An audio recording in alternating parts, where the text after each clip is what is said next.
घ्या आपणच. मी थोडक्यात बोलतो, जास्त बोलत नाही.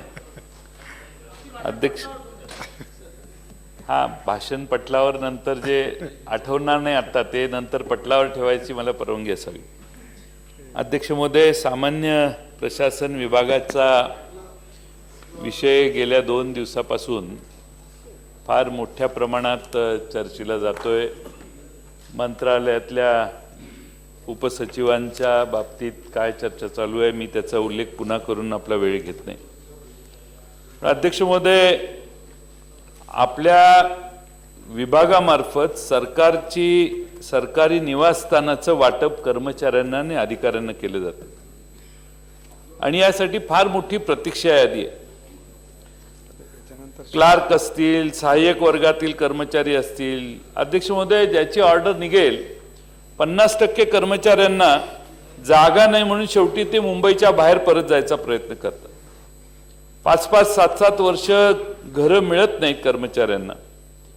अध्यक्ष महोदय, एका बाजूने अशी प्रतीक्षा यादी वाढत असताना घाटकोपरला अध्यक्ष महोदय जवळपास 1100 सदनिका मागील 1 वर्षापासून महानगरपालिका आणि संबंधित विकासक यांच्या वादामुळे सरकारी निवासस्थानं जी आपल्याला हक्काची उपलब्ध होणार आहेत ती उपलब्ध होऊ शकली नाही. 14 मजले मंजूर घेऊन अध्यक्ष महोदय त्या विकासकांनी 21 मजल्याचं बांधकाम केलं. आता 14च्या वरचे 21 मजले पाडायचे का स्टॅबिलिटी आहे, काहीतरी निर्णय घ्या, विकासकाला दंड करा, आपल्याला वरचे सगळे मजले आपल्याला मिळाले असं गृहीत धरा, काही करा, परंतु सरकारी कर्मचाऱ्यांना याच्यात मिळणारी जी निवासस्थानं आहेत त्यासाठी मुंबई महानगरपालिका लवकर ओसी देणं महत्वाचं आहे. आणि नगर विकास आणि सामान्य प्रशासन हे दोन्ही माननीय मुख्यमंत्री महोदयांच्याकडे हा त्यांनी थोडासा वेळ दिला तर हा प्रश्न सुटेल. अडचण सगळ्यात मोठी त्यांची हीच आहे की महानगरपालिका शिवसेनेच्या ताब्यात आहे, त्यामुळे त्यांना बोलूनच आपल्याला याच्यावर मार्ग काढावा लागेल असं दिसतंय. पण मला खात्री आहे की आपण आयुक्तांना बोलवाल आणि त्यांच्या मार्फत शिवसेनेला योग्य ती दिशा दाखवण्याचं जे गेले काही महिने आपण कार्य करत आहात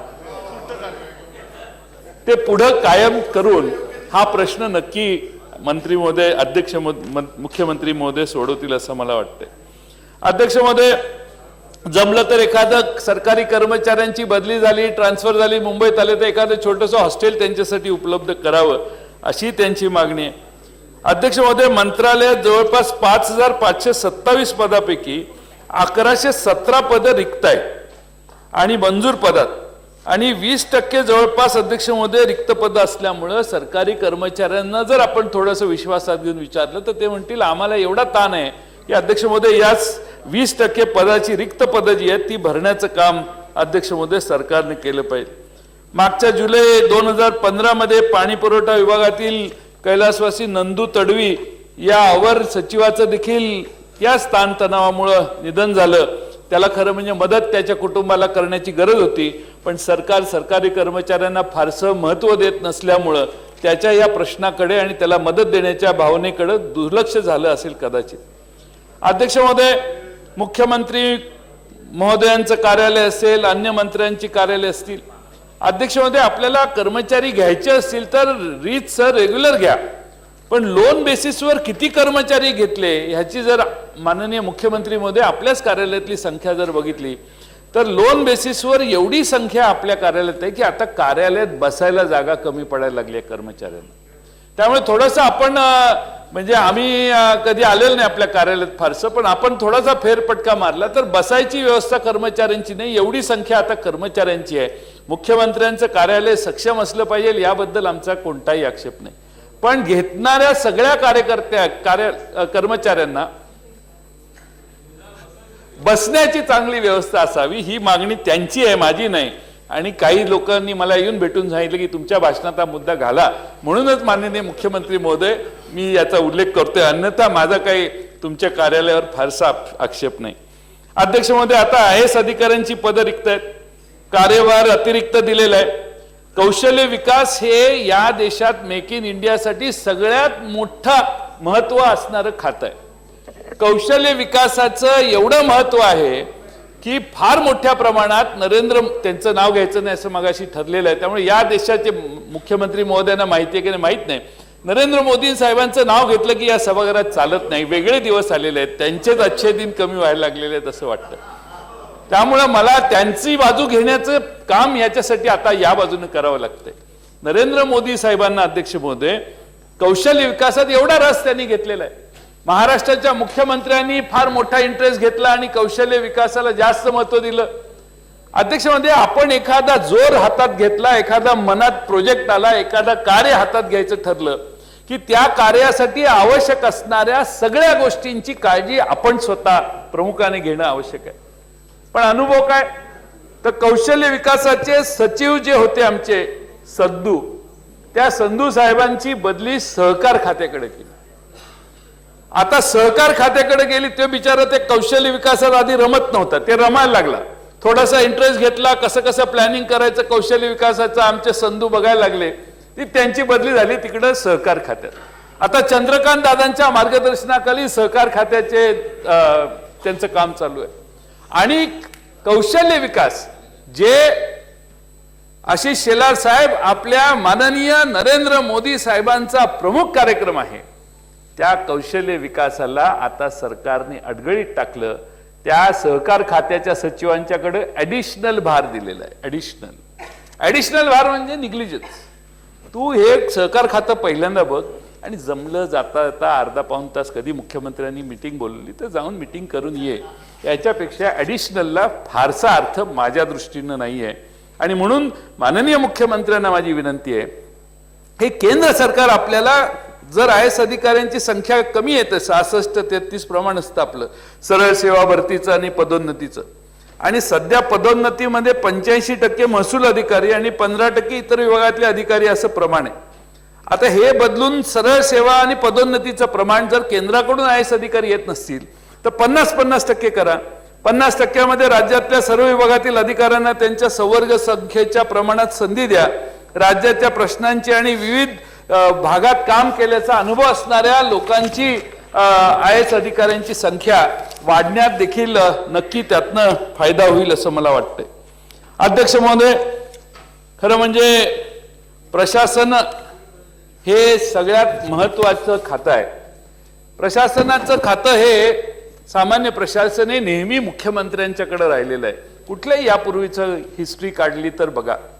त्यामुळं या सामान्य प्रशासन विभागाला थोडंसं चालना चांगली देणं, त्याच्या संगणकीकरण करणं, फाईल्स सामान्य प्रशासनामध्ये कशा येणार नाहीत आणि ऑटोमॅटिक आपल्या म्हणजे एखादी आपल्या सगळ्या आमदार महोदयांना अनुभव आहे हा की एखादी नवी संख्या भरायची ठरली एखाद्या खात्यात तर पहिल्यांदा किंवा पदोन्नतीची फाईल असेल तर त्याच्यात रोस्टर पद्धतीनं बिंदू नामावली पद्धतीनं सध्याची अवस्था काय हे काढण्यासाठी 6-6, 8-8 वर्ष, 1.5 वर्ष जातं. माझी माननीय मुख्यमंत्र्यांना विनंती आहे की त्यांनी थोडासा प्रयत्न करून या रोस्टर पद्धती फॉर्म्युलाप्रमाणे असतात. मी हा प्रयत्न केलेला होता की टाटा कन्सल्टन्सी सर्व्हिसेसना बोलून या सिस्टिमाइज करणं आणि फाईलवर न करता ऑटोमॅटिक 4 माणसं गेली, 2 माणसं निवृत्त झाली, काय झालं ते त्याला लगेच रोस्टर पद्धतीने बॅकलॉग लगेच निघाला पाहिजे आणि त्याच्याप्रमाणे प्रमोशन्स आणि भरत्या व्हायला पाहिजेत. त्या फाईलवर नुसतं चरवण करण्यात आपलं सामान्य प्रशासन विभाग फार काळ घेतं. आपल्या प्रशासनाच्या काळात हा एक दुरुस्तीचा मुद्दा आपण जर लक्षात घेतला तर फार मोठ्या प्रमाणात राज्यातल्या शासकीय कर्मचाऱ्यांना आपला जीव अधांतरी ठेवून काम करण्याचं हे कमी होईल. अध्यक्ष महोदय, सर्वांसाठी घरं ही सरकारनं घोषणा केली आहे. 2022 पर्यंत सर्वांसाठी घरं हे धोरण राज्य सरकारने स्वीकारलेलं आहे. आता अध्यक्ष महोदय, पुढच्या 4 वर्षामध्ये किंवा 2022 धरलं म्हणजे 2019 या बाबतीत नाहीये, 2022 आहे, तर पुढच्या 6 वर्षामध्ये प्रतिवर्षी किती घरं आपण देणार, मग म्हाडा किती बांधणार, सिडको किती, MMDA किती, याचं काहीतरी जबाबदारी आपण फिक्स केली असेल असं मला वाटतंय, ज्या अर्थी आपण 2022ला सर्वांसाठी घरं अशी घोषणा केलेली आहे. म्हणजे मागेल त्याला तळ तसं शेत तळ तसं सर्वांसाठी घरं हे तीच आपली घोषणा त्याच मूडमध्ये केली असेल तर आमचं काय ऑब्जेक्शन नाही. 22 पर्यंत आहे आणि हा गुणात्मक बदल झालेला आहे. की 2019च्या ऐवजी 2022 पर्यंत सर्वांसाठी घरं. ठीक आहे, आपण 19 पर्यंत किती घरं बांधणार? म्हणजे आम्हाला 2019च्या निवडणुकीमध्ये आपण बांधलेली घरं आणि आपण किती कमी जास्त चांगलं काम केलं असेल तर त्यावेळी कौतुक करण्याची आम्हाला संधी मिळेल. आपण जर आकडेवारी आज निश्चित आपल्या उत्तराच्या भाषणात जाहीर केली तर. अध्यक्ष महोदय, आपण लँड बँक निर्माण करणार म्हटलं होता. 2 वर्षात म्हाडाने काय कारवाई केली? किती जमीन ताब्यात आली? नवीन गृहनिर्माण धोरण जाहीर करायचं आपलं ठरलेलं होतं, त्याचं धोरण अजून आपण जाहीर करू शकलो नाही. मुंबईतल्या मोडकळीला आलेल्या जमिनी आलेल्या पुनर्विकासासाठी आपण अतिरिक्त चटई क्षेत्र निर्देशांकापोटी देणार आणि सदनिका म्हाडाला हस्तांतरित करण्याची अट यापूर्वी करण्यात आली होती. त्याचा प्रमुख उद्देश संक्रमण शिबिरातील रहिवाशांना घरे उपलब्ध करून देणं होतं, हाऊसिंग स्टॉक निर्माण करणं होतं. आता अध्यक्षमध्ये सरकारनं त्या धोरणाला तिलांजली दिली आणि सदनिकांच्या ऐवजी प्रीमियम स्वीकारण्याचं धोरण सरकारने स्वीकारलेलं आहे. या संदर्भात अध्यक्षमध्ये MA कायद्यांच्या अंतर्गत अभिप्रेत असलेला रेग्युलेटर तात्काळ स्थापन करावा म्हणून मुख्यमंत्र्यांच्याकडे मागणी केली. मुख्यमंत्र्यांनी सांगितलं 3 महिन्यात आम्ही रेग्युलेटर नेमू. माननीय मेहता साहेब या ठिकाणी त्यांनी सांगितलं 1 महिन्यात नेमू. ठीक आहे, मग काय तीन महिन्यात काय 6 महिन्यात केलं तरी व्हेरी गुड, आपला काय प्रॉब्लेम नाही. आम्ही ऑब्जेक्शन घ्यायला उभाच नाहीये. मी फक्त आठवणी करून देण्याचा प्रयत्न करतोय सरकारला की आपण हे बोललेलं आहे ते लवकर करा, कारण जनता फार उत्सुकतेने आपल्या सर्व आश्वासनाकडे बघते. अध्यक्ष महोदय, गृहनिर्माण अधिनियमांतर्गत असलेल्या डीम कन्व्हेन्सची तरतूद आता केंद्र शासनाच्या रिअल इस्टेट विधेयकातून काढून टाकण्यात आलेली आहे. अध्यक्ष महोदय, महाराष्ट्राच्या डीम कन्व्हेन्सच्या धोरणामुळे राज्यातल्या 45,000 गृहनिर्माण संस्थेतील सभासदांना त्यांच्या सदनिकांना असलेल्या जमिनी या विकासकाकडून तसेच जमीन मालकाकडून सोसायटीच्या नावे अभिहस्तांतरित करून घेण्याचा फार मोठा अधिकार हा आमच्या आघाडीच्या शासनाने या विधेयकाद्वारे सर्वसामान्य जनतेला मिळवून दिलेला होता. आता एवढेच नव्हे तर विकासकाच्या फायद्यासाठी केंद्राच्या अधिनियमातून ही तरतूद आता वगळून त्यासोबतची ही तरतूद असलेला महाराष्ट्राचा कायदा देखील केंद्र शासनाने रद्द केलेला आहे. केंद्र शासनाचे हे धोरण राज्यातील 45,000 सोसायट्यांमध्ये राहणाऱ्या सदनिका धारकांच्या हिताविरुद्ध आणि तेथील विकासकांच्या हिताच्या साठी स्वीकारण्यात आलेलं आहे असं आम्हाला आणि महाराष्ट्रातल्या जनतेला वाटतं. अध्यक्ष महोदय, सर्वसामान्यांच्या हिताचं रक्षण करण्याची तरतूद कायद्यात कायम ठेवण्याचा प्रयत्न करणं हे या सरकारला कसं आवश्यक वाटलं नाही केंद्राकडून आणि राज्याकडून, याचंच आम्हा सगळ्यांना अध्यक्ष महोदय शंका वाटते. या तरतुदी सगळ्या बदलायच्या महाराष्ट्राच्या मूळ कायद्यातल्या आणि बिल्डरांना आणि विकासकांना अनुकूल करून बदलण्याचा प्रयत्न होतोय. आणि त्यामुळे अध्यक्ष महोदय, घोषणा मोठ्या आहेत पण ऍक्च्युअल कायद्यातल्या दुरुस्त्या या बिल्डरांना आणि विकासकाला सोयीच्या आहेत का काय अशी शंका या ठिकाणी हळूहळू अध्यक्ष महोदय निर्माण होते. अध्यक्ष महोदय, मुंबईतील ताडदेव इथल्या MP मिल कंपाऊंड मध्ये मुंबई पोलिसांच्या 9,500 स्क्वेअर मीटर मालकीच्या भूखंडापोटी 3,025 चौरस मीटर बांधीव क्षेत्र हस्तांतरित करण्याचं जो SRA SD कॉर्पोरेशन या विकासकाच्या फायद्यासाठी प्रस्तावित केले. अध्यक्ष महोदय, अतिरिक्त महासंचालक अरुण पटनाईक आणि काही लोकांनी वेळोवेळी पोलीस हाऊसिंग कॉर्पोरेशनच्या वतीनं पोलीस आयुक्त मुंबई यांना पत्र लिहून या सर्व प्रकरणाची चौकशी करण्याची विनंती केलेली आहे. आजच्या नियमावलीनुसार सदर ठिकाणी पोलिसांना 550 घरं उपलब्ध होत असताना हे आता मात्र अध्यक्ष महोदय पोलिसांना फक्त 67 घरं देण्याची व्यवस्था करतात. आणि म्हणून अध्यक्ष महोदय, अतिरिक्त पोलीस महासंचालकांनी 15 मे 2015 जी पत्राने मागणी केलेली आहे त्याप्रमाणे तात्काळ चौकशी करावी. ज्या पोलिसांना सदनिका मिळणार आहेत त्या 500 सदनिकाही अध्यक्ष महोदय देण्याचा प्रयत्न सरकारने करावा. अध्यक्ष महोदय, आपल्या अनेक प्रकल्पांमधला मेट्रो 3चा प्रकल्प आहे. अध्यक्ष महोदय, पालिकेचं 17 भूखंड कायमस्वरूपी रेल्वे प्रकल्पासाठी देण्यासाठी अध्यक्ष महोदय महापालिकेच्या सभागृहात चर्चा झाली मुंबईच्या आणि 17 भूखंड आपण त्यांना मागितलेले. हुतात्मा चौकातलं काही भाग असेल, गिरगावातले अनेक लोक बेघर होतील अशी शंका असेल, आरे कॉलनीतील कार शेड अंतर्गत होणाऱ्या झाडाच्या खतलीला आक्षेप असेल. अध्यक्ष महोदय, त्या 3 प्रकल्प मेट्रो 3 साठी 17 भूखंड देण्याचा प्रस्ताव सुधार समितीच्या बैठकीत ज्यावेळी मागच्या वेळी मंजुरीसाठी आलेला, त्यावेळी हे सगळे मुद्दे उपस्थित करून शिवसेनाचा तिथं अधिकार आहे. तर अध्यक्ष महोदय, या सगळ्या प्रश्नांची उकल न झाल्यामुळं हा प्रस्ताव थोडासा बाजूला ठेवण्याचा प्रयत्न त्या ठिकाणी होतोय. चिंता मला ही आहे की आपल्याला पुढच्या काही काळामध्ये हे प्रकल्प पूर्ण करायचे आहेत मेहता साहेब. आणि मी साल सांगत नाही पुन्हा पुन्हा, पण त्या काळात आपल्याला प्रकल्प पूर्ण करायचे आहेत. कोस्टल रोडच्या विरोधात कोळी बांधव एकवटायला लागलेले आहेत, त्यांच्या मनातल्या शंका दूर करण्याचं काम अध्यक्ष महोदय आपल्याला करायचंय. अध्यक्ष महोदय, दुसऱ्या बाजूनं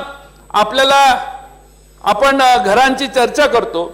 बिल्डरांना झोपडपट्टीतील नागरिकांच्या पर्यायी व्यवस्थेसाठी म्हाडाच्या इमारत दुरुस्ती पुनर्रचना मंडळाने संक्रमण शिबिरं भाड्याने दिलेली. अध्यक्ष महोदय, भाडे तत्वावर 35 बिल्डरांनी आपल्या म्हाडाचे 74 कोटी रुपये थकवलेले, त्याच्यावर काही कारवाई सरकारने केलेली नाही. अध्यक्ष महोदय, अधिकाऱ्यांना बिल्डर घाबरतायत, बिल्डरांना अधिकारी घाबरतायत, असं वेगळं वातावरण तयार व्हायला लागलेलं आहे. आणि त्यामुळे अध्यक्ष महोदय, आपल्याला 74 कोटी थकवणारे हे बिल्डर कोण आहेत, त्यांची बैठक बोलवली तर अध्यक्ष महोदय 35 बिल्डर मधले फक्त 15 बिल्डर येतात. बाकीच्या बिल्डरना कॉन्फिडन्स आहे की आपला चांगला संबंध आहे, चांगला वशील आहे, त्यामुळे बैठकीला जाण्याची काही गरज नाही, पूर्वीची आहे. पण नंतर हळूहळू सांगायचं माणसांची मानसिकता काय हे आपण अध्यक्ष महोदय या ठिकाणी बघावं. अध्यक्ष महोदय, बीडीडी चाळीचा दुसरा प्रश्न आहे. बीडीडी चाळीत आपण घोषणा केलेली आहे. अध्यक्ष महोदय, मध्ये घोषणा झाली की पोलिसांना तिथं बीडीडी चाळीत पोलिसी राहतात, पोलिसांच्या नावाने घर करून देऊ असे आपण घोषणा केलेली आहे. त्याचा कधी निर्णय होणार, याच्या बाबतीत निर्णय झाला असेल तर तसं आपल्या उत्तरात सांगा, आनंद आहे. पण पोलिसांना आपण घोषणा बाहेर केली ती सभागृहात करून त्यांच्या मालकीची घरं कधी करणार. अध्यक्ष महोदय, आपण त्या ठिकाणी बीडीडी चाळीत 300 चौरस फुटाच्या ऐवजी तिथल्या लोकांची मागणी आहे 550-600 फुटाचं घर आम्हाला का नाही मिळत. म्हणजे काही वेळा अशी कंपॅरिझन करतात की SRA मधल्यांना एवढं फुटाचं घर मिळतं, आम्ही तर अनेक वर्ष इथं राहतोय, आम्ही काय रीतसर राहतोय तरी आम्हाला क्षेत्रफळ कमी. त्यामुळे हे सगळे प्रश्न बीडीडी चाळीतले हे आपण सोडवण्याचा प्रयत्न करणं गरजेचं आहे. आपल्या उत्तराच्या भाषणात आपण हे सांगाल असा अध्यक्ष महोदय मला विश्वास आहे. खरं म्हणजे अध्यक्ष महोदय, आपल्या अजय मेहता साहेब आयुक्त आहेत, मुंबई महानगरपालिकेच्या रस्त्याच्या कामाचं कॉन्ट्रॅक्ट दिलेलं आहे, त्याची चौकशी करावी अशी त्यांची भावना आहे. मला वाटतं चौकशी चालू असेल. अध्यक्ष महोदय, माननीय आपले पर्यावरण मंत्री महोदय यांनी काल सभागृहातच या ठिकाणी सांगितलं की आम्ही देवनारच्या आग बघायला गेलो आणि आम्ही त्याच्यावर पोलिसांची चौकशी मागितलेली आहे आणि आमची शंका आहे की त्यामध्ये भ्रष्टाचार झालेला आहे आणि आग लागण्याचं काम हे जाणीवपूर्वक होतंय असं मी म्हणतच नाहीये. आपले रामदासभाई कदम हे म्हणतायत. आता राज्याचे मंत्री ज्यावेळी असं म्हणायला लागलेले आहेत त्यावेळी याची सखोल चौकशी केली पाहिजे. आमच्या पृथ्वीराज बाबांनी देखील मला वाटतं देवनार आगारच्या एकंदर कॉन्ट्रॅक्ट देण्याच्या संदर्भात देखील अध्यक्ष महोदय मुख्यमंत्री असताना मला वाटतं CBI इन्क्वायरी करावी वगैरे असे काहीतरी त्यांनी प्रोसिजर केलेली, SIT करावी म्हणून सांगितलेलं होतं. कॉन्ट्रॅक्ट दिलं कसं, विड्रॉ किती लोकांनी केलं, काय केलं, थोडीशी शंका त्याच्यात आहे. पूर्वीच्या मुख्यमंत्र्यांना, शेवटी सरकार हे एक कंटिन्युअस प्रोसेस आहे. पूर्वीच्या मुख्यमंत्र्यांच्या मनात जी शंका आलेली आहे ती नव्या मुख्यमंत्र्यांच्या मनात आहे असं त्याबद्दल त्यांनी जाहीर बोलणं आवश्यक आहे, कारण कंटिन्युअस प्रोसेस आहे, अजून चौकशीचा निष्कर्ष बाहेर आलेला नाही. पण अध्यक्ष महोदय, अलीकडच्या काळात मी बघतो की देवनारच्या बद्दल आणखीन काय असेल, मुख्यमंत्री महोदयांनी इकडच्या बाजूला जरा डोळे वटारले तर इकडची बाजू एकदम पाक विड्रॉ होऊन जाते. म्हणजे मी काही त्यांना दोष देत नाही, कारण आपल्या शेवटी असं आहे की परिस्थितीप्रमाणे माणसं बदलत असतात आणि परिस्थिती बदलेल तसं माणसांचा बदल होत असतो. त्यामुळं त्यांच्या स्वभावातला बदल, म्हणजे स्वभाव कधी बदलत नाही, ते कुत्र्याचं म्हणजे स्वभाव न बदलणं, म्हणजे काही झालं तरी स्वभाव माणसांचा बदलत नाही. त्यामुळं एक म्हण आहे मराठीत की नळीमध्ये एखादं शेपूट घातलं तरी बाहेर आल्यावरती तसंच असतं, तर स्वभावाला औषध नसतं. पण मी मुख्यमंत्र्यांचं अभिनंदन करेन की त्यांनी मात्र या बाजूच्या सभावर नक्की आणि गुणात्मक गुणकारी औषध हुडकलेलं दिसतंय. एवढं गुणकारी औषध आहे की आमची तलवार म्यान झालेली आहे. आणि कितीही चौकशी महानगरपालिकेची करा, त्या महानगरपालिकेत झालेल्या भ्रष्टाचाराची करा. मग हे देवनार आगारमध्ये डेपो कसं कॉन्ट्रॅक्ट दिलं, तिकडं मेहता साहेबांनी आपल्या रस्त्याची चौकशी सुरू केलेली आहे, त्याच्यात काही निष्कर्ष काढला पाहिजे, तो निघेल निष्कर्ष. म्हणजे मुंबई महानगरपालिकेत महाराष्ट्राची उरलेल्या चौकशीत तुम्ही फार गुंतलेला आहात, पण मुंबई महानगरपालिकेची चौकशी करणं याने तुम्हाला फार मोठं गबाड सापडेल. आपली जी चौकशीची यंत्रणा आहे त्यांनाही भरपूर काम मिळेल. आणि मला खात्री आहे की मुंबई महानगर, माझा त्यांच्यावर आरोप नाही मुंबई महानगरपालिकेवर, पण तुमच्या मनात या सगळ्या शंका आहेत आणि महानगरपालिकेच्या निवडणुकीच्या आधी ह्या सगळ्या शंका या सिद्ध करण्याची जबाबदारी नैतिकदृष्ट्या इनडायरेक्टली ही पक्ष नेतृत्वावर असते. जे बोललं जातं ते खरं करून दाखवल्याशिवाय, मग त्यांची घोषणाच आहे खरं करून दाखवलं का काहीतरी अशी घोषणा आहे, तर त्यांनी करून दाखवलं. त्यामुळे अध्यक्ष महोदय, आमच्या इलिगल कन्स्ट्रक्शन मुंबईमध्ये मुंबईच्या बाहेर फोफावतंय. मला आठवतं याच सभागृहात 1995 साली मनोहर जोशी साहेब मुख्यमंत्री होते आणि त्यांनी सांगितलेलं की वॉर्ड ऑफिसरवर आता आम्ही ह्या इलिगल कन्स्ट्रक्शनची जबाबदारी टाकू. आमच्या काळात काय झालं काय नाही, आम्ही किती केलं काय केलं, ह्या इतिहासापासून आता भविष्याकडे बघा. तुम्ही सारखे आम्ही काही बोललो इकडून की तुम्ही इतिहासात जाता, इतिहासापासून बोध घ्यावा आणि भविष्याकडे पाहावं. पण आपण इतिहासापासून बोध घेऊन इतिहासाकडेच पाहत बसलेला आहात आणि त्यामुळे प्रश्न फार वाढायला लागलेले आहेत राज्याच्या समोर.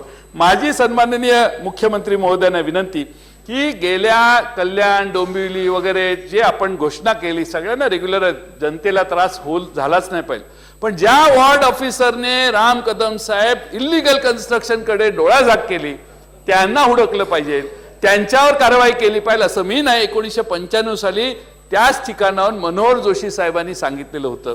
आता ते बोल तुम्हाला यासाठी सांगतोय की आपण खरं म्हणजे या इलिगल कन्स्ट्रक्शनला महाराष्ट्रात अशी भावना होऊ नये की कुठेही रहना काही कैसाही बांधो घर, रेग्युलरायझेशन होणे वाला आहे. आम्ही आता मुंबईतल्या झोपडपट्ट्या 2000 सालापर्यंत कायम केल्या.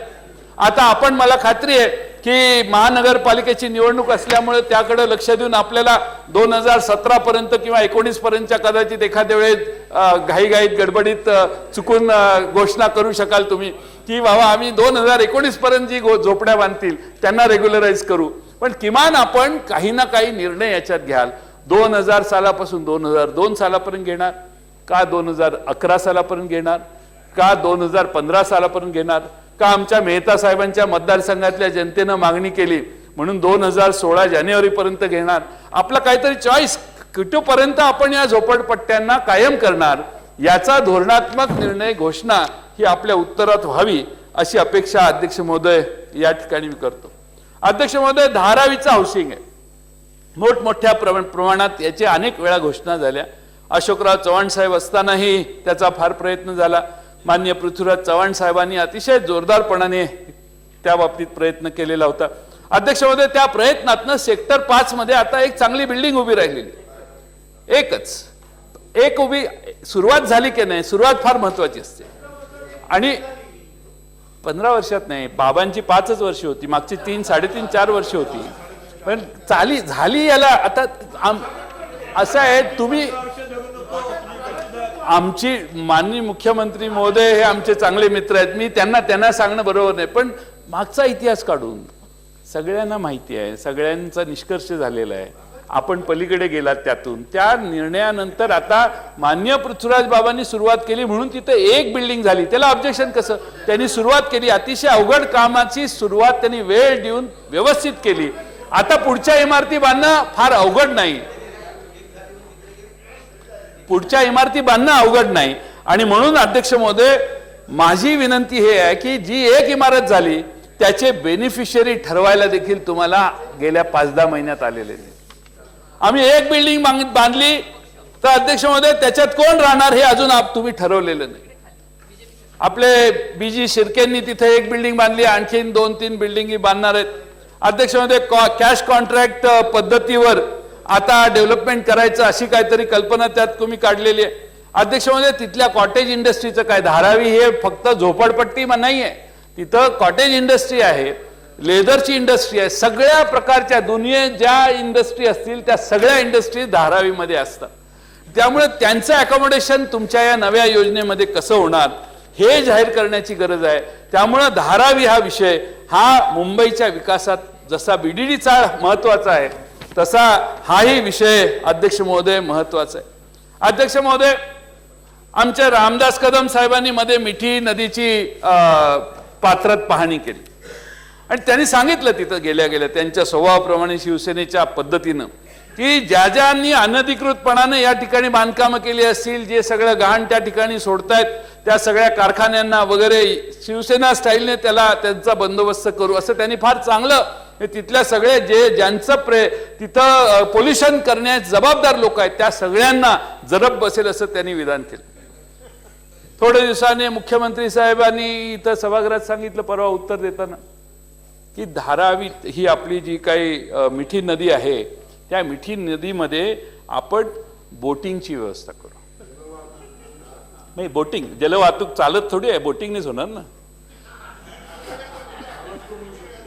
चालत मिठी नदीतून मी बोटीत बसतो, तुम्ही मिठी नदीतनं चालून दाखवा आणि त्यानंतर कुठल्याही हॉस्पिटलमध्ये जायचं नाही. चालणं झाल्यानंतर मी चालण्याचं आपलं काही चालू शकत नाही बाबा, आपण बोटीत बसू. कुठं? मिठी नदीमध्ये किरीट सोमय्यांना पाठवण्याचं षडयंत्र ज्याने रचलेलं असेल त्याची चौकशी केली पाहिजे अध्यक्ष महोदय. कारण किरीट सोमय्यांच्या जीवाला धोका आहे असं त्यातनं दिसतंय. कारण कुणीही त्या नदीत गेलं तर एवढं पोल्युटेड आहे अध्यक्ष महोदय ती नदी की त्या ठिकाणी पाठवण्याचं काम जर मेहता साहेब आपण करत असाल आपल्या पक्षाच्या अंतर्गत स्पर्धेमुळं तर हे योग्य नाही. किरीट सोमय्यासारख्या माणसाला खासदारकीतून खाली ओढायचा प्रयत्न तुम्ही मागच्या निवडणुकीत केला, पण तो आला बाबा निवडून कसा तरी, काय बाबा हे वेगळे राहिले ते वेगळे राहिले, काय काय झालं. पण अध्यक्ष महोदय, माझी आपल्याला विनंती आहे की मिठी नदीमध्ये बोटिंग, अध्यक्ष महोदय माननीय मुख्यमंत्र्यांना विनंती आहे की आम्हाला सगळ्यांना एकदा घेऊन आपण त्या मिठी नदीतून बोटिंग करून एक काठावरून चालू, किती पर्यावरणाचं प्रदूषण होऊ शकतं त्याचा या देशातला उत्तम नमुना म्हणजे मिठी नदी. माझी विनंती आहे, मी काही टीका करत नाही, माझी विनंती अशी आहे की त्याचं शुद्धीकरण कसं करणार, त्यात इफ्लुएंट येणार नाही त्याच्यासाठी सिस्टमॅटिक काही अप्रोच करणार का, असा कार्यक्रम आधी करा. जर ती स्वच्छ झाली तर आपण बोटिंगला जाऊ, तुम्ही मला बऱ्याच ठिकाणी घेऊन जाणार आहे तर वन मोर एक ॲडिशन त्यात नवीन करा. परंतु ती स्वच्छ करण्यासाठी त्याच्यात जे प्रदूषण करणारी घटक आहेत त्यांना जरब बसवण्यासाठी तातडीनं काही पावलं आपण त्याच्यासाठी एक स्कीम केलेली आहे. पण ती स्कीम करताना फक्त भिंती बांधायच्या कुठं हे कुठं ते कुठं हजारो कोटी खर्च होतील, पण ती मिठी नदी स्वच्छ होणार नाही. म्हणून स्वच्छ करण्याचे त्याच्यातली धोरणं ही देखील अध्यक्ष महोदय आपण त्यात घालावीत आणि रामदासबाईंना या बाबतीत आपण योग्य ती माहिती किंवा समज किंवा कसं मराठीत वापरायचा शब्द बघा त्या पद्धतीनं बोलले. ते शेलार साहेबच बाहेर गेल्यावर चॅनलच्या समोर सांगतील, मला विश्वास आहे. आता निघाले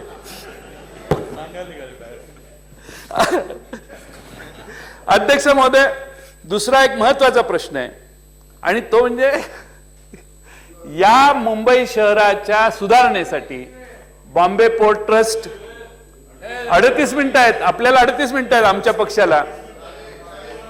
नाही 33 मिनिटं झाली, 33 मिनिटं झाली. नाही 33 पण नाही, 23 मिनिटं झाली. अध्यक्ष महोदय, मुंबईमध्ये गडकरी साहेबांनी घोषणा केली तरंगत हॉटेल, मुंबईमध्ये तरंगत हॉटेल त्यांनी केलेली घोषणा आहे, चांगली घोषणा आहे. म्हणजे त्यांच्या एवढा उत्साही माणूस या देशात दुसरा कुणी नाही. नरेंद्र मोदी साहेबांनाही प्रॉब्लेम आहे की हे फार उत्साही, यांचं काय करायचं म्हणून. पण अध्यक्ष महोदय, तरंगत हॉटेलची घोषणा त्यांनी केली. बॉम्बे पोर्ट ट्रस्ट बद्दल त्यांची फार वेगळी मत आहेत. मुंबईच्या शहराचा विकास चेहरामोहरा बदलण्यासाठी काही गोष्टी होऊ शकतात, माझी त्याच्याबद्दल शंका नाही, करण्याची उमेद देखील त्यांना आहे. पण अध्यक्ष महोदय, अशा स्वरूपाचे तरंगत हॉटेल करणं किंवा त्यांनी सांगितलं एकही ऑब्झर्वेटरी नाहीये मुंबईत, एकही ऑब्झर्वेटरी नाही आहे मुंबईत. आता तुम्ही उत्तराच्या भाषणात म्हणाल तुम्ही 50 वर्ष होता तुम्ही एकही ऑब्झर्वेटरी केली नाही, असं नाहीये. आता 18 महिने आपल्याला झालेत. आपण त्याच्यासाठी काही प्रयोजन केलं का, केंद्र सरकार याला काय पैसे देणार का, याची माहिती सभागृहाला होणं अध्यक्ष महोदय आवश्यक आहे. आता तर आपण समुद्रमार्गे गाळ बाहेर ट्रान्सपोर्ट करणार म्हटला, कुठं परवा उत्तरात सांगितलं आपण जिथं जिथं भरावाची गरज आहे त्या ठिकाणी समुद्रमार्गे करणार. मला खात्री आहे की इंजिनियर नक्की आपल्याला योग्य तो सल्ला देतील. परंतु माझ्यासारख्या अध्यक्ष महोदय सदस्याला असं वाटतं की या सगळ्या याच्यात आपल्या शहरामध्ये फार चांगल्या पद्धतीने अध्यक्ष महोदय हे काम करण्याची गरज आहे आणि मुंबईचा चेहरा मोहरा नक्की बदलावा. आणि दिल्लीची साथ असेल तर मुंबईचा चेहरा मोहरा बदलण्याची माननीय मनमोहन सिंग साहेबांनी, मला आठवतं विलासराव देशमुख साहेबांच्या पासून बाबांच्यापर्यंत अनेक मुंबईचा चेहरा मोहरा बदलण्यासाठी शेकडो हजारो कोटी रुपये या मुंबई शहराला दिले.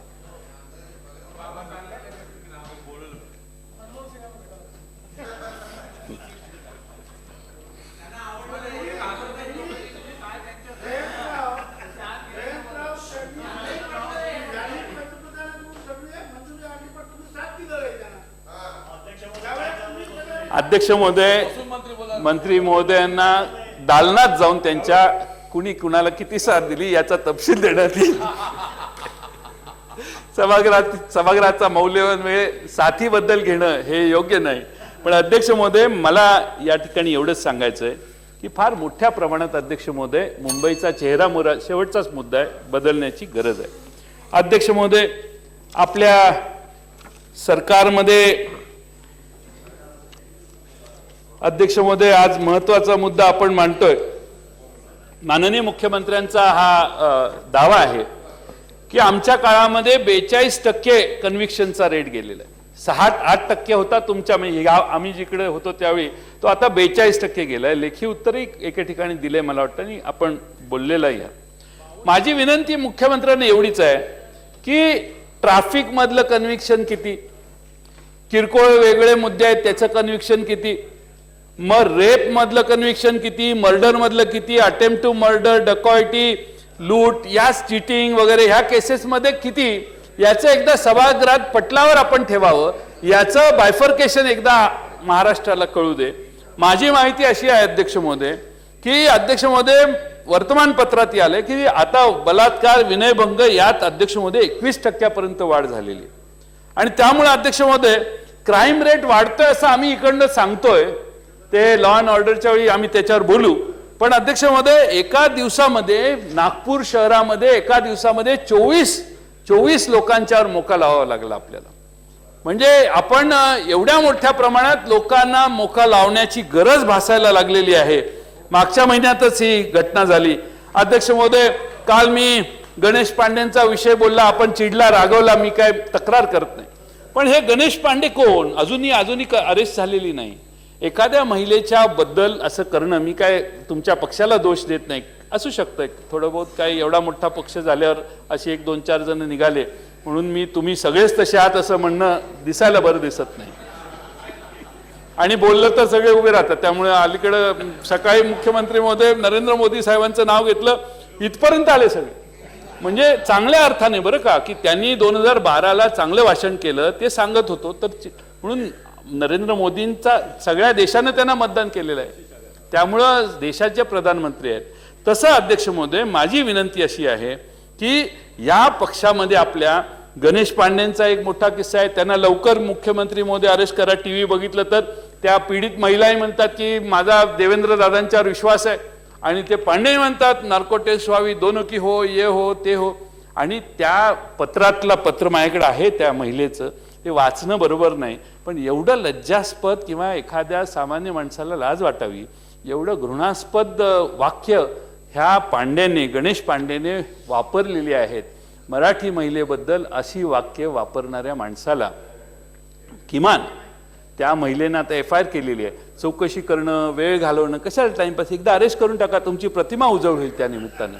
पण त्याला न अरेस्ट केल्यामुळे जेवढे तास वाढतायत तेवढे सामान्य माणसांची खात्री व्हायला लागलेली आहे की आपले ते जवळचे कोणीतरी असावेत आणि त्यामुळे त्यांना अरेस्ट होत नाही. माझं तसं म्हणणं नाही, पण लोकांच्यात अशी कुजबूज सुरू झालेली आहे की कानावर घालायला नको का, याच्याशिवाय दुसरा सोर्सच नाही. आम्हाला विरोधकांना दुसरी संधी त्यांच्या कानावर घालायची दुसरी कुठली बापट साहेब नाहीये. पण माझी अशी विनंती आहे की आता मध्ये सुमित ठाकूर भारतीय जनता युवा मोर्चाचा उपाध्यक्ष होता नागपूर शहराचा, त्याने मस्के नावाचे एक प्राध्यापक शिक्षक होते, त्यांना मारहाण केली, त्याची गाडी जाळली, त्याला आता बिचाऱ्या मस्केंना प्रोटेक्शन देण्याची पाळी आपल्याला आली. अध्यक्ष महोदय, आता त्याला नंतर मोका लागला त्याला नंतर, पण तो भारतीय जनता पक्षाचा छायेखाली काम करणारा एक माणूस आहे. आणि नागपुरामध्ये जिथून या देशाला साधन सुचितेबद्दल आदर्श वागणूक देण्याबद्दल चांगले विचार ज्या नागपूर शहरातून देशापर्यंत जातात, त्यांच्या म्हणजे झाडाखाली अंधार, दिव्याखाली अंधार म्हणतात तसं नागपुरात हळूहळू व्हायला लागलेलं आहे. आणि रेशमबागच्या हाकेच्या अंतरावर माणसं असे गुन्हे करायला लागले. तर आपली प्रतिमा, चिंता आम्हाला आपली आहे. शेवटी नेमणूक करताना त्यांची एनओसी लागते असं आम्ही ऐकतोय. त्यामुळे आपली चिंता घेऊन मी हे सगळे मुद्दे मांडतोय. त्याच्यापेक्षा पलीकडे अध्यक्ष महोदय मला कोणता वेगळा विषय मांडायचा नाही. या ठिकाणी लॉ अँड ऑर्डरवर पुढे विषय येईल. फर्ग्युसन कॉलेजचा विषय पुन्हा पुन्हा गाळून त्यात मी तुमचा वेळ घेणार नाही. परंतु अध्यक्ष महोदय, महाराष्ट्रातल्या गृह विभागाने या सगळ्याच विषयात लक्ष घालून महाराष्ट्रातलं जनमानस विस्कळीत होणार नाही, विकासाच्या मुद्द्यावरून लोकांचं लक्ष या सगळ्या भावनिक मुद्द्याकडे जाणार नाही आणि विकासाचा वेग जसा तुम्ही क्लेम करता 8% गेलेला आहे, तो विकासाचा वेग वाढण्यासाठी सगळ्यात महत्त्वाचं जर असेल तर समाजाचं एकत्रित लक्ष विकासाकडे लागणं. पण विकास जमला नाही किंवा अशा छोट्या छोट्या बाहेरच्या गोष्टी व्हायला लागतात आणि लोकांचं लक्ष तिकडे जातं आणि विकासाचे मुख्यमंत्री किती प्रयत्न करत असले तरी समाज मन हे दुसरीकडे लक्ष देतं. आणि म्हणून या सर्व मागणीवर मी एवढंच सभागृहाला सांगेन की या मागण्यांना विरोध यासाठी आहे की अलीकडच्या काळात आलेले अनुभव फारसे बरे नाहीत. आम्ही जे मुद्दे मांडले त्या मुद्द्यांचं समाधान झालं तर मी नक्की या ठिकाणी मान्यता देईन. परंतु अध्यक्ष महोदय, शेवटचा मुद्दा कपात सूचना आम्ही मांडली. मी काय कपात सूचना मांडली, इकडे गेले का इकडे ते सगळे कपात सूचना काय मांडली? हा शंभूराजे आहेत आमचे. शंभूराजे पूर्ण फुल नाही आहेत तिकडचे, पण मिक्स आहेत. मी सांगतो ना, तुमचं ऐकलं शंभूराजे ऐकतात. तुमचं नाव नाही, बोलू दे ना. बाळासाहेब देसाईंच्या नातूवर कपात सूचनेत नाव मी घेऊ शकतो का? आमच्या वडिलांची आणि त्यांच्या आजोबांची फार जिगरी जवळची दोस्ती होती, त्यामुळे मी तुमच्यावर टीका कधीच करू शकत नाही. हा तेच ना, तुम्ही तिकडे गेलाय ना. अध्यक्ष महोदय, मी कपात सूचना काय मांडली एवढं माननीय मुख्यमंत्र्यांनी म्हणाले. मी 1 रुपयाची कपात सूचना मांडलेली, इथं 100 रुपयाची आलेली आहे. माझी कपात सूचना अशी होती, शंभूराजे ऐका, माननीय शिवसेना प्रमुख श्री बाळासाहेब ठाकरे यांच्या स्मारकाला शासनाने अद्याप निधी उपलब्ध करून दिलेला नाही. त्यामुळे जनतेमध्ये पसरलेले कमालीचे संतापाचे वातावरण, याबाबत शासनाचे झालेले अक्षम्य दुर्लक्ष, त्वरित निधी उपलब्ध करून देण्याची नितांत आवश्यकता, 1 रुपयाची मी कपात सूचना मांडलेली. या कपात सूचनेचा आपण प्रशासकीय चौकशी करा. 1 रुपयाची सूचना का मांडलेली होती तर बाळासाहेब ठाकरेंचं स्मारक पूर्ण करण्याच्या विषयी आपल्याकडून विलंब होतोय, उशीर होतोय आणि म्हणून 1 रुपयाची सूचना, 1 रुपयाची सूचना म्हणजे हा फार गंभीर मुद्दा आहे. ती 1 रुपयाची सूचना सहजगत्या कुणी 100 रुपयाची केली याची माहिती प्रशासनाने आपल्या विधिमंडळ कार्यालयाने मला द्यावी. 1 रुपयाची, मी 1 रुपया लिहिला, मला बोलून सांगा 1 रुपयाची 100 रुपये करा, मी केली असते. पण अध्यक्ष महोदय, मी 1 रुपयाची टाकली असताना 100 रुपयाची कुणी केली ही चौकशी झाली पाहिजे. आणि अर्थातच बाळासाहेब ठाकरे साहेबांचं स्मारक, अनेक स्मारकं करायची आहेत, पण ह्या स्मारकाला जास्त महत्त्व द्या. राज्य टिकवायचं असेल तर ह्या स्मारकाच्या शिवाय दुसऱ्या स्मारकाला महत्त्व देता येणार नाही. मी हितचिंतक म्हणूनच ह्या सगळ्या सूचना करतोय, एवढं लक्षात ठेवा. आणि मी माझे 2 शब्द पूर्ण करतो. शंभूराजे